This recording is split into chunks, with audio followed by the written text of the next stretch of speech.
دولتا ترکا داگرکری ji 12 heta 16 çilêya 2024 ve bi dijwarî êrişî herêma Bakur û Rojhilatê Sûriyê kire. Ku di encamê de 5 leşkerên hikûmeta Şamê hatin kuştin, 7 sivîl birîndar bûn û derdora 8 deveran li herêmê hatin bombebaran kirin. Sazî û destgehên herêmê jî ji bo şermezarkirina van êrîşan daxuyaniyên cuda biraya giştî re parve kirin.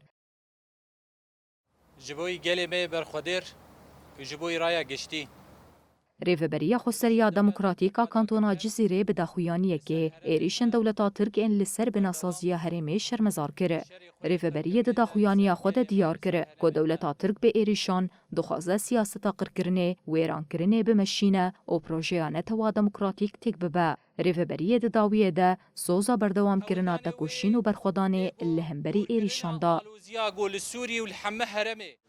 Dewleta Tirk bi êrîşên hovane xwest careke dî aramiya heremê têk bişe, heme zehmetiyên jiyanî qutkirina, heme çavkaniyê jiyanê hem ji kehrebê hem ji avê, heme zehmetiyên guhey, heme rewşên got li ser heremên me re çawa me berê derbas kir, em ê careke dî karibin derbas bikin, wê îradeya vî gelî ser bikeve, wê faşîzm û dagirkerî wê bin bikeve.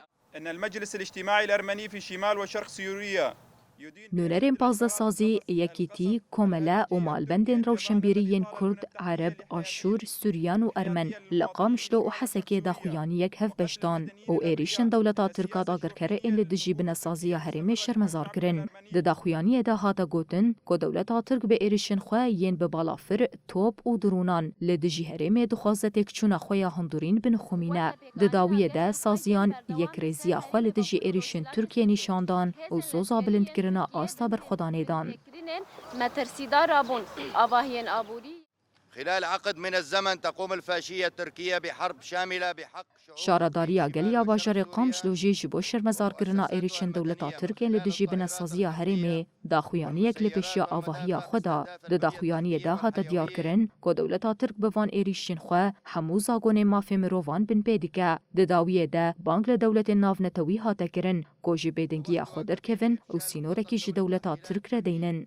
التي تستهدف كسر إرادة الشعوب جیه دوباره جیانا انسانا گشی بروخینه جبو ملت هم جیه خو برده هم کار تروریت که ترورا شرد که ویب دوی خوشی بری آنا گوتی عینی کار جید که ام جی وک ملت باکوری روجلات سوری ام دا آستا تکوشینا خودنش خو عرض منهای بردان في ظل ازدياد الهجمات المستمرة على أقليم شمال وشرق سوريا Li kantona min bicêjî Meclisa Kombûna Jinan a Zenûbiyayê bi daxuyaniyekê êrîşên hovane yên dewleta Tirkên li dijî herêmê şermezar kire. Di daxuyaniyê de hate gotin ku dewleta Tirk a dagirker bi van êrîşan dixwaze serdema Osmanî vegerîne. Kombûna Zenûbiya di dawiyê de soza bilindkirina asta tekoşînê li hemberî êrîşan da. والعمل على تطوير وتصعيد نضال حملاتنا بتشتي قبل نوكن يعني صار منطقي من شمال شرق سوريا قبل نوكن بتشتي قبل نوكن يعني عم صار كفتنا بو حميها ولا جد خوزن واما صار بهم نهجج بماشنا بقواياكي هوبانا لبرنينكو Rêveberiya Xwecehiya Kantona Firatê jî bi daxuyaniyekê diyar kirin ku dewleta Tirk bi êrîşên xwe dixwaze projeya rêveberiya Xweser têk bibe. Di dawiyê de bang li civaka navnetewî hate kirin ku bi erkê xwe yê mirovî rabe. êrîşên dagirkeriyê têkbirina projeya netewaya demokratîk û xwe rêveberiye ye ku bûye hêviyek ji bo gelê Sûriye û gelên ji bo azadî û dadmendiyê tê dikoşin. û ji bo afirandina modeleke ku bibe mînaka demokrasî û xweseriyê bi rêveberî. Ev êrîş berdewamiya kiryarên hevalbendê wê